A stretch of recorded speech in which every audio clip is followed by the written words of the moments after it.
ځکه کتابونه لیکي د سړي نیکبخته سړي څلور کارونه کوي. الامرأة صالحه دینداره ښځه، الجار صالح نیک ګاونډي ښه ګاونډي، البیت الواسع کلاو کور چې ستا هم پکې سات تېرېږي، د میلمه هم دي او حجره هم دي او باتروم پکې نشته، پښتون یم باتروم مې نشته او حجره مې نشته، کټ مې نشته، بالښت مې نشته، پښتون یم.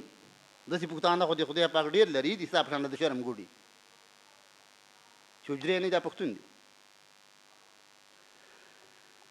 کور کلاو ښځه دینداره ګاونډي، الصالح نیک ګاونډي، الدابة صالحو ښه سورلی خو د الله نه غواړې در پې کړي او که ستاسې پیسې دي او هسې ورته خاندي د شپې راغلي او ګوري ورته واخلي نه. دا زه نه یم، دا د الله نبي وایي ښه. او د بدبخته سړي څلور کارونه خراب، څلور وانه خراب دي. الامرأة سوء ښځه بد اخلاقه، خبره چې نشي کولی په خوله کې صفاقونه ورکوي.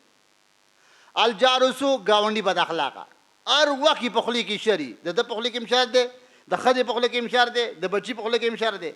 کور دې تنګ دی، باتروم پکې نشته، د میلمه دی نشته، د اوړي نشته، د ژمي نشته، ګرده شرمې ګرد.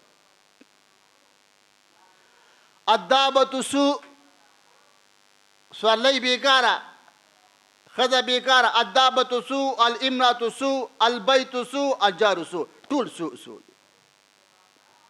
تباه برباد. دنیا خو دې غر که د آخرت پته نه لګي.